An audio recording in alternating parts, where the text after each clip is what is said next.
How's it going, everybody? My name is Sinikle, and welcome back to... Well, not welcome back per se, but we have returned to Ace Attorney, Phoenix Wright, or Phoenix Wright Ace Attorney, whatever. The reason why I say welcome back and we're returning here is because I have done this previously on my channel before, but circumstances have happened and I stopped. But I decided that I want to finally get this done and over with. And so, I have elected to do this myself without a poll. So, whether you like it or not, I'm doing it. So, I hope you all stick around for the journey of Phoenix Wright Ace Attorney Trilogy. I realize there are more games than just 3, but I bought this a few years ago when did the Trilogy bundle thing, and well, here we are. So, yeah. Let's jump right back on in. So, I reinstalled this on my computer. And it so happens that it did not save my files, so we are going to have to start from the beginning again. But that's okay, because I was going to do that anyways. So, new game. Play this game. Episode 1. The first Turnabout. Play it? Yes. First steps. Start playing Phoenix Wright Ace Attorney Trilogy. Is gasping afoot. If I remember correctly, my first time playing this a few years back, I went as far as episode 3. Or maybe it was 2. And I don't know why it's auto-playing. Was that a thing? I don't know. Huh. I'll make it to look like he did it. He. August 3rd, 9:47 a.m. District Court, Defendant Lobby, number 2. Okay, cool. Boy, am I nervous. Right. Oh, hiya, Chief. Whew, I'm glad I made it on time. Well, I have to say, Phoenix, I'm impressed. Not everyone takes on a murder trial right off the bat like this. It says a lot about you. And your client as well. Thanks. Actually, it's because I owe him a favor. A favor? You mean you knew the defendant before this case? Yes. Actually, I kind of owe my current job to him. He's one of the reasons I became an attorney. Well, that's news to me. I want to help him out any way I can. I just really want to help him. I owe him that much. It's over! My life, everything, it's all over, man! Is that your client screaming over there? Yeah, that's... It's him. Death! Despair! Oh! I'm gonna do it! I'm gonna die! It sounds like he wants to die. Yeah. Nick! Hey there, Larry. Okay. Dude, I'm so guilty. Tell them I'm guilty. Give me the death sentence. I ain't afraid to die. What? What's wrong, Larry? Oh, it's all over. I'm finished. Finished! I can't live in a world without her. I can't. Who took her away from me, Nick? Who did this? Aw, Nick, you gotta tell me. Who took my baby away? The person responsible for your girlfriend's death. The newspapers say it was you. Highlighted in red. Oh. Well. My name is Phoenix Wright. Here's the story. My first case is a fairly simple one. Look at all that blood! A young woman was killed in her apartment. The guy they arrested was the unlucky sap dating her. Larry Butts. My best friend since grade school. Our school had a saying, when something smells, it's usually the butts. Classic. In the 23 years I've known him, it's usually been true. He has a knack for getting himself in trouble. One thing I can say, though, it's usually not his fault. He just has terrible luck. But I know better than anyone that he's a good guy at heart. That, and I owe him one, which is why I took the case, to clear his name. And that's just what I'm going to do. August 3rd, 10 a.m. District Court, courtroom number 2.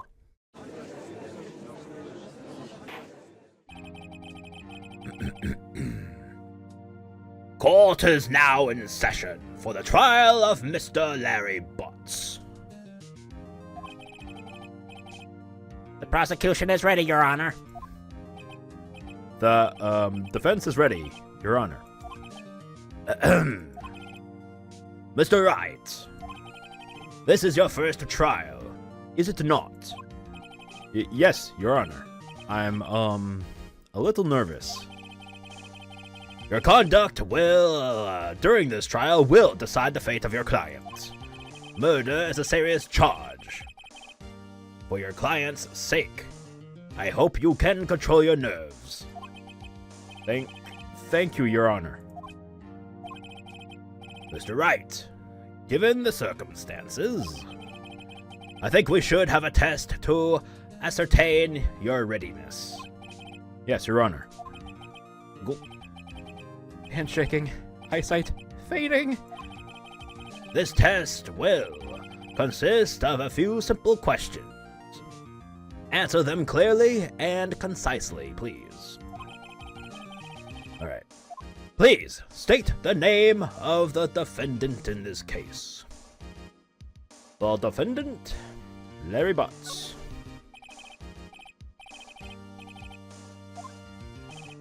Correct. Of course.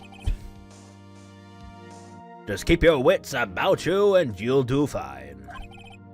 Next question. This is a murder trial. Tell me, what's the victim's name? Whew, I know this one. Glad I read the case report cover to cover so many times. Maybe it's giving me a hint. Alright. Cindy's. Alright. Cool. Let's go to profile anyway. Cindy Stone. Perfect. Winston Payne. 52. Oh my god. I'm getting up there in years. Alright. It's... Wait. Uh-oh. No. No way! I forgot! I'm drawing a total blank here! Phoenix, are you absolutely sure you are up to this? You don't even know the victim's name? Oh, the victim. Of course I know the victim's name. I, just forgot. Temporarily. I think I feel a migraine coming on. Look, the victim's name is listed in the court record. I was just in there. Maya, please. Remember to check it often. Do it for me, please. I'm begging you. Mr. Wright, who is the victim in this case? It's Maya. She's standing right next to me. Okay. The victim's name is Cindy Stone, Your Honor. Correct. Now tell me what was the cause of death? She died because she was hit with a blunt object. Boom. Correct. You have answered all my questions. I see no reason why we shouldn't proceed. You seem much more relaxed, Mr. Wright. Good for you. Thank you, Your Honor. Because I don't feel relaxed, that's for goddamn sure. Well then. First, a question for the prosecution, Mr. Payne. Yes, Your Honor. As Mr. Wright has just told us, the victim was struck with a blunt object. Would you explain to the court just what that object was? The murder weapon was the statue of the Thinker. It was found lying on the floor next to the victim. I see. The court accepts it into evidence. Alright. The Thinker. It's rather heavy. I would think so. Alright. Right. Be sure to pay attention to any evidence added during the trial. That evidence is the only ammunition you have in court. Use Tab to check the court record frequently. Mr. Payne, the prosecution may call its first witness. The prosecution calls the defendant, Mr. Butts, to the stand. Chief, what do I do now? Pay attention. You don't want to miss any information that might help your client's case. You will get your chance to respond to the prosecution later, so be ready. Let's just hope he doesn't say anything unfortunate. Uh-oh. Larry gets excited easily. This could be bad. Oh boy. Okay. That little look on his face. Kind of like a little bit of a smug look, okay. Don't know why he's doing that when he's on trial for murder! Dumbass. Mr. Butts. I'm all over the place with his voice. That's because I'm a little bit nervous, but let me just cool my nerves a little bit here. Mr. Butts, it is not true that the victim had recently dumped you. Yeah, I'm gonna be all over the place with this. Hey, watch it, buddy! We were great together! We were Romeo and Juliet, Cleopatra and Mark Antony! Didn't they all die? I wasn't dumped! She just wasn't taking my phone calls, or seeing me, ever. What's it to you anyway? Mr. Butts, what you describe is generally what we mean by dumped. In fact, she had completely abandoned you, and was seeing other men. She had just returned from overseas with one of them the day before the murder. What do you mean, one of them? Lies, all of it, lies. I don't believe a word of it. Your Honor, the victim's passport. According to this, she was in Paris until the day before she died. Passport added. Victim apparently arrived home from Paris on 7:30. Okay, the 30th.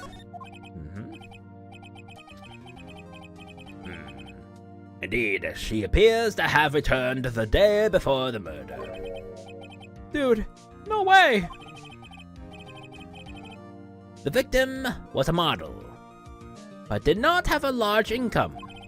It appears that she had several sugar daddies. Oh, shit. Daddies? Sugar? Yes. Older men who gave her money and gifts. She took their money and used it to support her lifestyle. Dude! We can clearly see what kind of woman this Miss Stone was. Tell me, Mr. Butts, what do you think of her now? Right. I don't think you want him to answer that question. Yeah, Larry has a way of running his mouth in all the wrong directions. Should I wait and see what happens, or stop him from answering? Yeah, let's stop him. My client had no idea the victim was seeing other men. That question is irrelevant to this case. Dude, Nick, what do you mean irrelevant? That cheating she-bag? I'm gonna die. I'm just gonna drop dead. Yeah, and when I meet her in the afterlife, I'm going to get to the bottom of this. Oh, for God's sakes. We tried to stop him, but it did not matter. Alright. Still ring his little mouth. Perfect. Let's continue with the trial, shall we? I believe the accused's motive is clear to everyone. Yes, quite. Oh boy, this is not looking good. Next question. You went to the victim's apartment on the day of the murder, did you not? Well, did you or did you not? Well, maybe I did and maybe I didn't. Uh-oh, he went. What do I do? Have him answer honestly, stop him from answering. Is this gonna be another situation where I tried to stop him, but he just answers anyway? Okay, I'll try. I'll send him a signal. Oh my god. Lie like a dog. Well, you see, it's like, I don't remember. You don't remember? Well then, we will just have to remind you. I got a bad feeling about this. We have a witness that can prove he did go to the victim's apartment that day. Well, that simplifies matters. Who is your witness? The man who found the victim's body just before making the gruesome discovery. He saw the defendant fleeing the scene of the crime. Oh my god! Order! Order in the court! Mr. Payne, the prosecution may call its witness. Yes, Your Honor. This is bad. On the day of the murder, my witness was selling newspapers at the victim's building. Please bring Mr. Frank Sawit. Okay. Get it? Sawit? Saw it? Okay. Anyways. I'm pretty sure I pointed that out before too. These names are, you know, a little bit on the nose. Anyways. Bring him to the stand. Yeah. Oh my god, look at him. Mr. Sawit, you sell newspaper subscriptions, is this correct? Oh, yes, newspapers, yes. I don't know what voice to get him, so I just... I don't know. Too many characters. I can only do so many voices. Mr. Sawit, you may proceed with your testimony. Please tell the court what you saw on the day of the murder. Witness testimony. Okay, his account. I was going door to door, selling newspaper subscriptions when I saw a man fleeing an apartment. I thought he must be in a hurry because he felt he left the door half open behind him. Thinking it strange, I looked inside the apartment. Then I saw her lying there, a woman, not moving, dead. I quailed in fright and found myself unable to go inside. I thought to call the police immediately. However, the phone in her apartment wasn't working. I went to a nearby park and found a public phone. I remember the time exactly. It was 1 p.m. The man who ran was, without a doubt, the defendant sitting right over there. Alrighty then. Larry, why didn't you tell the truth? I can't defend you against a testimony like that. Didn't I tell him not to tell the truth? Anyways. My fault, I know. Incidentally, why wasn't the phone in the victim's apartment working? Your Honor? Oh, for God's sakes. No. Let me get back his voice. Please. Your Honor, at the time of the murder, there was a blackout in the building. Aren't phones supposed to work during a blackout? Yes, Your Honor. However, some cordless phones do not function normally. The phone that Mr. Sawit used was one of those. Your Honor, I have a record of the blackout for your perusal. Okay. The blackout record, electricity to Miss Stone's building was out from noon to 6 p.m. on the day of the crime.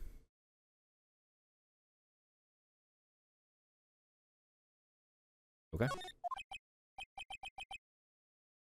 Now, Mr. Wright. Yes. Yes, Your Honor. You may begin your cross-examination. Cross-examination, Your Honor?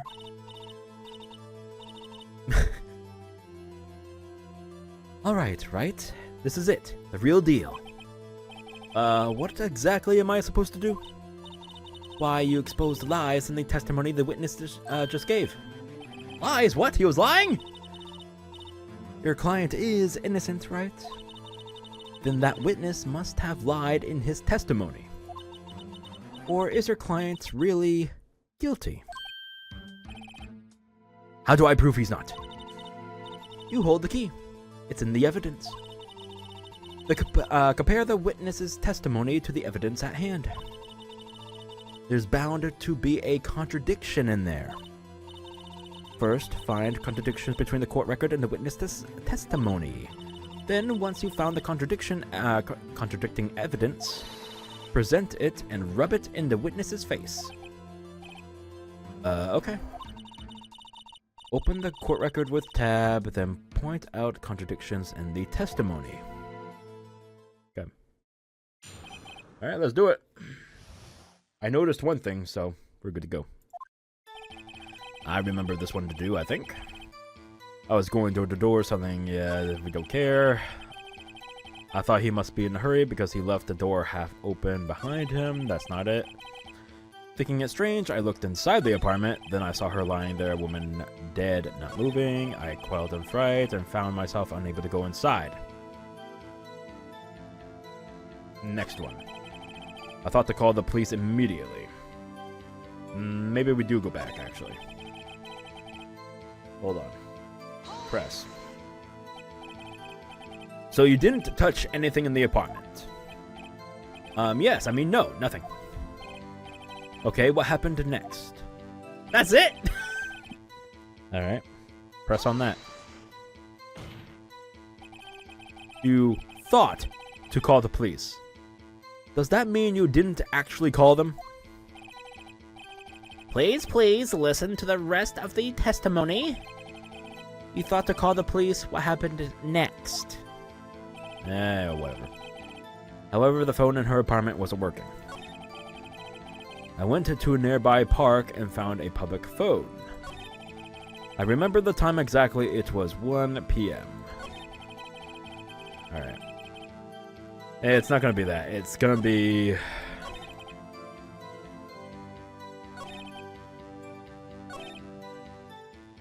I found myself unable to go inside, but... let's see here.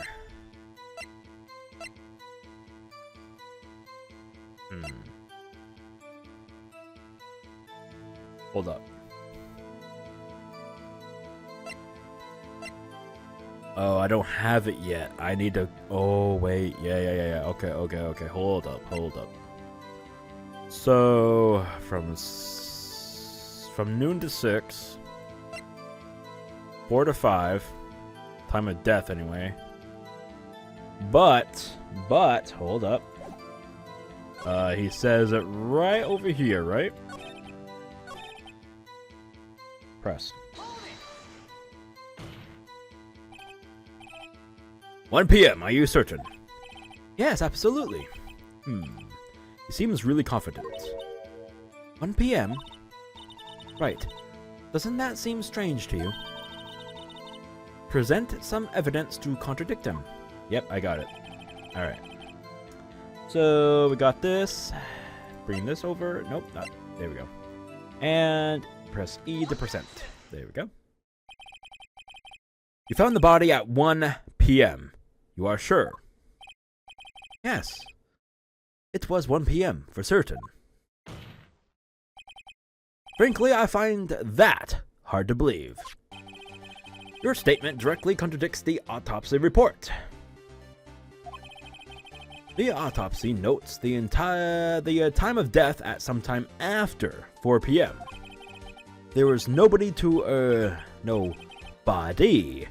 find at 1 p.m. How do you explain this 3-hour gap? Oh, that, I guess it! Is it trivial? The witness merely forgot the time? After his testimony, I find that hard to believe.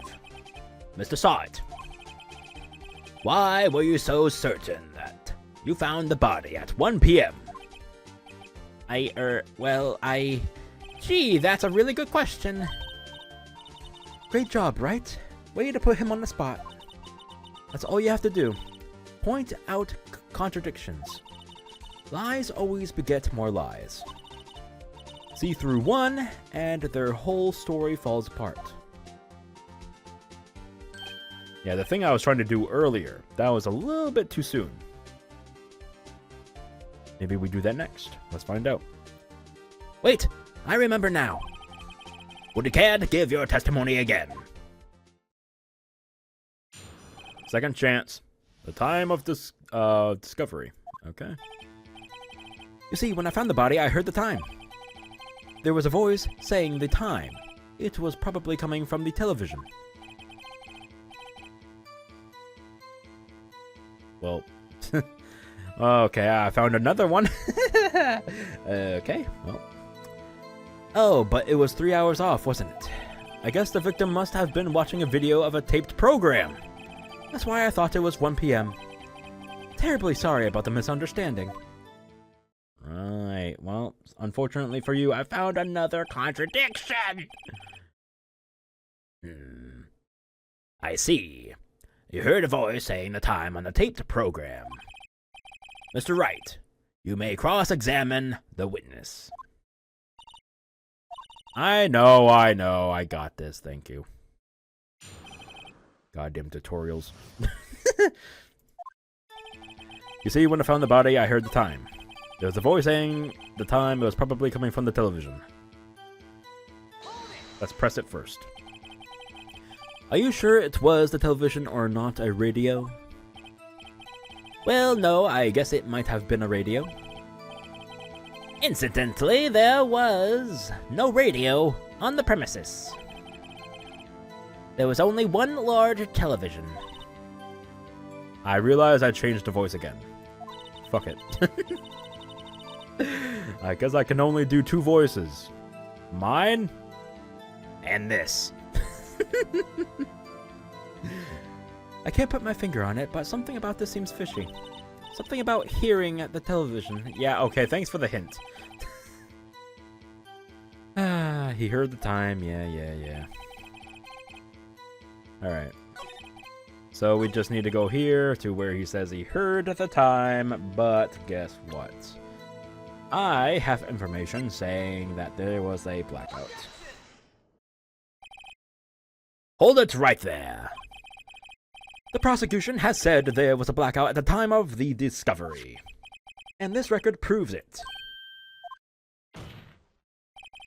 You couldn't have heard the television or video. Ah! The defense has a point. Do you have an explanation for this, Mr. Salt? No, I find it quite puzzling myself, quite. Ah! Wait, I remember now. Mr. Salt, the court would prefer to hear an accurate testimony from the very beginning.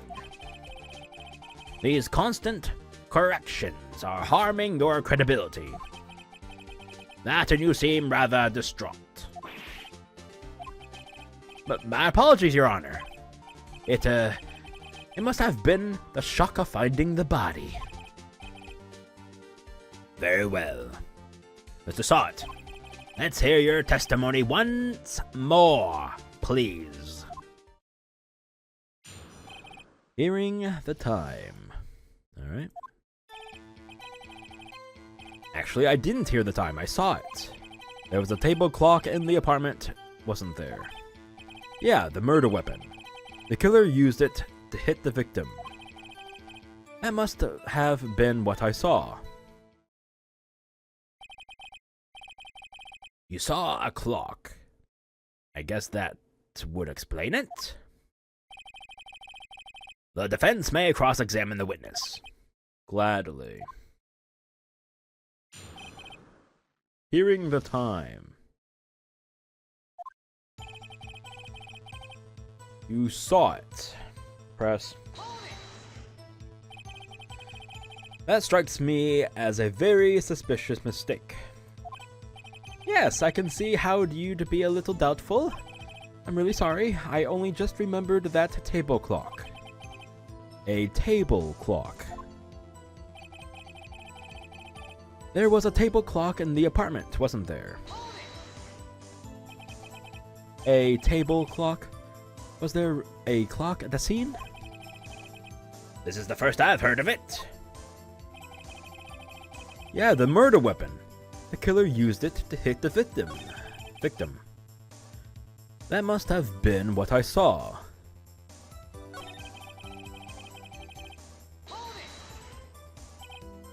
The murder weapon? Yes, the table clock that was used as a weapon. That's what I just said. Did you doze off in the middle of my testimony or something? Something's fishy here.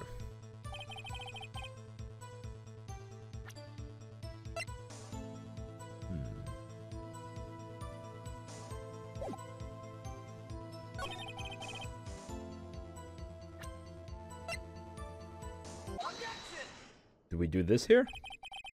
Wait just a moment. The murder weapon wasn't a clock. It was this statue. Now, how is this supposed to be a clock? What?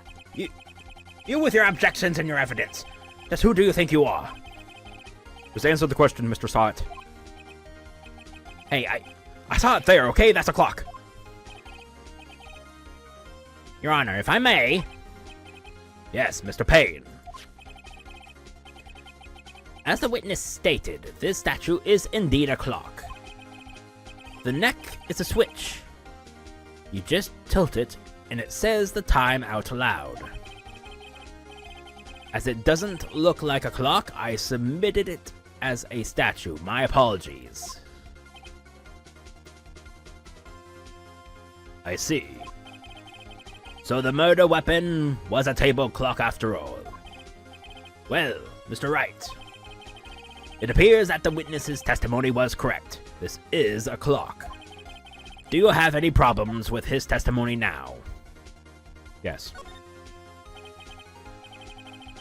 Your Honor, there is a gaping hole in the witness's testimony. The only way he could have known the weapon was a clock is to hold it in his hand. Yet, the witness testified that he never entered the apartment. Clearly a contradiction. Indeed. The witness knew it was a clock because he went into the apartment. You are lying. You were inside the apartment on the day of the murder. Oh yeah, prove it. Prove I went in there. I'll do better than that. I can prove you were the one who killed her. You struck her with a clock, and the shock of the blow triggered the clock's voice. That was the sound you heard. Order in the court. Intriguing. Please continue, Mr. Wright. Yes, Your Honor. Mr. Saw It. The sound must have left quite an impression on you. Understandable, since the murder weapon spoke just as you hit the victim. That voice was burned into your mind. That's why you were so certain about the time. What's the meaning of this? This is all baseless conjecture. Baseless? Just look at the witness's face. Would the witness care to elaborate? Did you strike the victim with the clock? That day, I never... Look, the clock, I heard. No, I mean, I saw us... Ah! Shut up, I hate you! It was him, I tell you. I saw him. He killed her, and he should burn. Burn, give him death. Order. Order in the court, I say. Your Honor, a moment, please. There isn't a shred of evidence supporting the defense's claims. Mr. Wright. Yes, Your Honor. You claim the sound the witness heard came from the clock. Do you have any evidence? The whole case is riding on this. I'd better think it through carefully. Your Honor, the sound Mr. Sott heard was definitely this clock. A fact which is clear if you simply...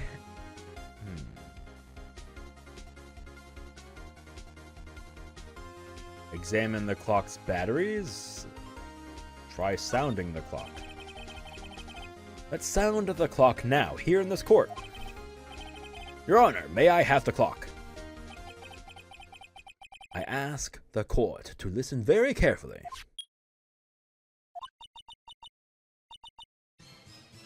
Oh! That certainly is a strange way to announce the time. Well, he is the thinker, after all. So, we have heard the clock. What are your conclusions, Mr. Wright? Mr. Payne, can you tell me what time is it now? It's 11:25. Ah! As you can see, this clock is exactly 3 hours slow. Precisely the discrepancy between what Mr. Sott heard and the actual time of death. So, Mr. Sott, try to talk your way out of this one. You forgot one thing. Uh-oh, what's he talking about now? While it may seem like that clock is running 3 hours slow, it proves nothing. How do you know it was running 3 hours slow on the day of the murder? If you can't prove that, you don't have a case. He's right. How am I going to prove that? Damn it! I was so close. Mr. Wright, it seems you lack the critical evidence to support your claim. Yes, Your Honor. This means I cannot let you indict the witness. Unfortunately, this ends the cross-examination of Mr. Frank Sott. I come all the way down here to testify, and look what happens. You treat me like a criminal! A criminal! You lawyers are all the slime. I almost had him. Sorry, Larry. I failed you. There's nothing I can do about it now. Not so fast, Mr. Sott. Chief! Listen up, Wright? Don't throw this one away. Not like this. Think. But Chief, it's over. I can't prove the clock was slow on the day of the murder. Nobody can prove that. Well, yes. But that doesn't mean you can't still win. Try thinking out of the box. Don't waste time doubting the facts. Assume the clock was 3 hours slow and think through it. Ask yourself, why was the clock 3 hours slow? Figure out the reason, and you will have your proof. Right? Can you think of a reason as to why the clock would be 3 hours slow? Yes. Wait! Maybe I can prove it. You must have evidence somewhere that can prove it, I was about to say Mr. Wright, but there's no Mr. there. Find it, and let them have it. Well, Mr. Wright, you say the clock was already running slow on the day of the murder. Have you found evidence to support this claim? Of course. There is a piece of evidence in the court record that can prove my claim beyond a doubt. Ha! Tough words. Let's see you pull this one off. Let's see this evidence that proves why the clock was running slow. There you go.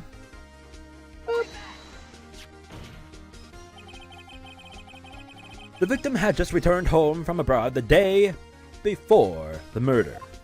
As we all know, the time difference between here and Paris is 9 hours. When it's 4 p.m. here, it's 1 a.m. the next day there. The clock wasn't 3 hours slow, it was 9 hours fast. The victim hadn't reset her clock since returning home. That's why the time you heard when you struck her dead in her apartment was wrong. Proof enough for you, Mr. Sot? Or should I say, Mr. Did It? Shut up. Oh, he's hyperventilating. Oh, okay, he fainted. Get fucked. All right. Order, order, I say. Cool. Well, this case has certainly turned out differently than we all expected. Mr. Payne, your witness. He was arrested and has been taken away, Your Honor. Very well. Mr. Wright. Yes, Your Honor. I have to say, I'm impressed. I don't think I've ever seen someone complete a defense so quickly and find the true culprit at the same time. Thank you, Your Honor. At this point, this is only a formality, but this court finds the defendant, Mr. Larry Butts, not guilty. Confetti, woohoo! Yay! And with that, this court is adjourned. Sweet. It turns out that Frank Sot was a common burglar. He posed as a newspaper salesman to check and see when people were out of the house. That day, when Larry went to her apartment, the victim wasn't home. After he left, Mr. Sot let himself in to do his dirty work. While he was searching her place, the victim returned. Flustered, Mr. Sot grabbed the nearest blunt object he could find.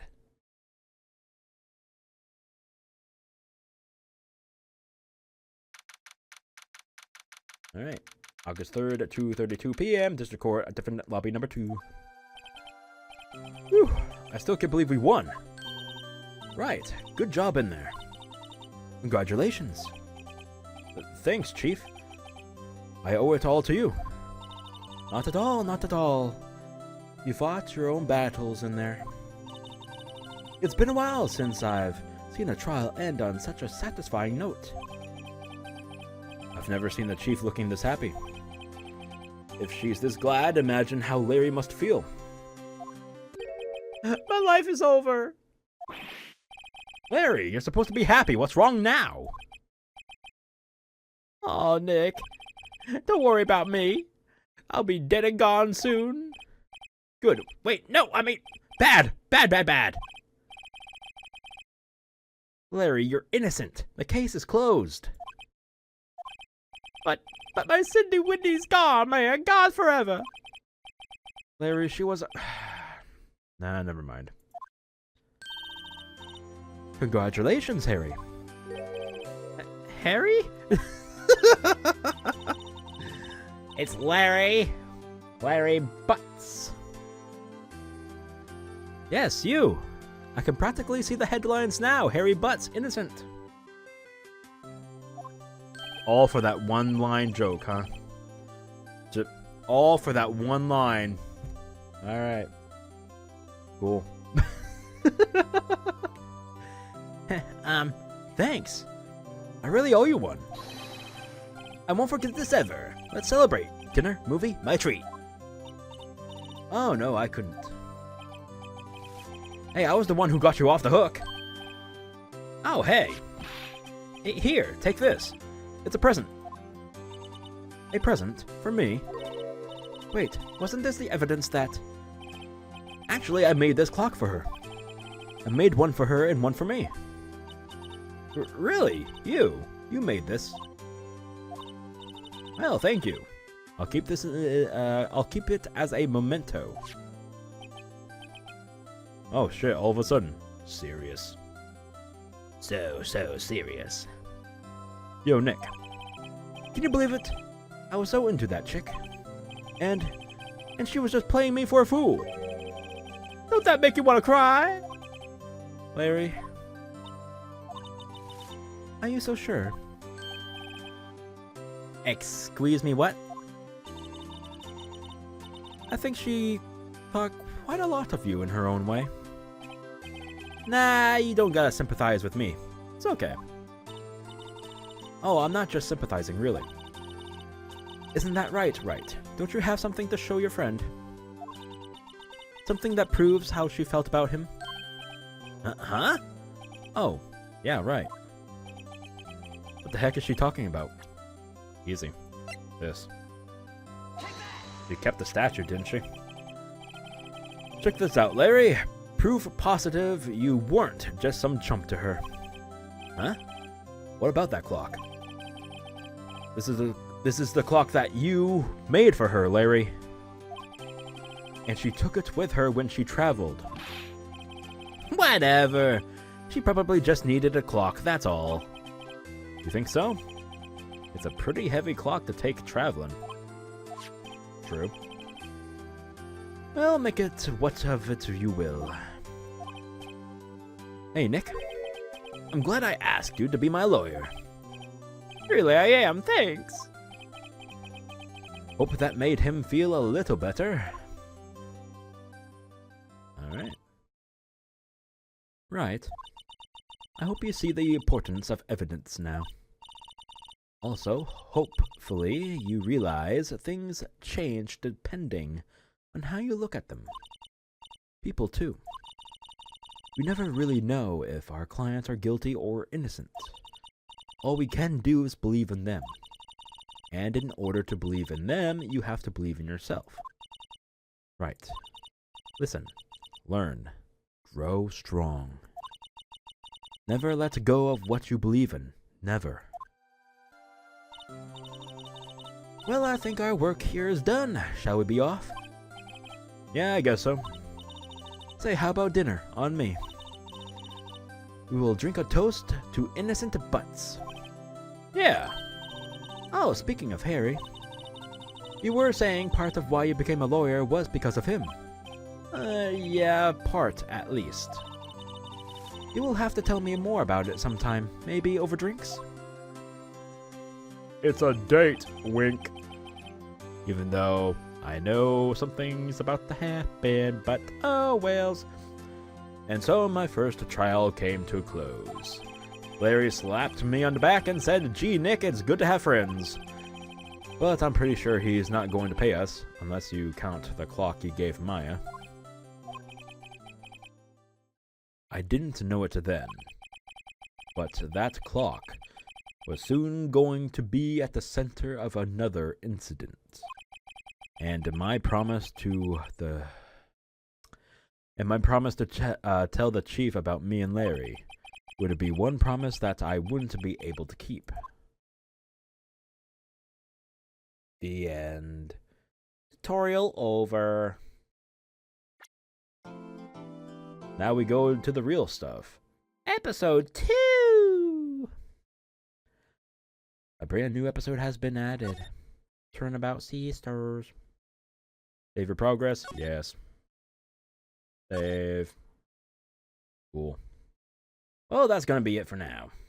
And that was episode 1, the tutorial for Phoenix Wright Ace Attorney. I think I will go ahead and do each episode as one video, unless it's too long. If it's more than 2 hours, then that's where I'll be cutting it. I hope you all enjoyed, and I hope to see you all stick around for the next one as we dive into episode 2. I think it was titled The Turnabout Sisters or something like that. Was it? I think it was. Anyway, see you all next time for that. And remember, folks, stay sinful. Bye-bye.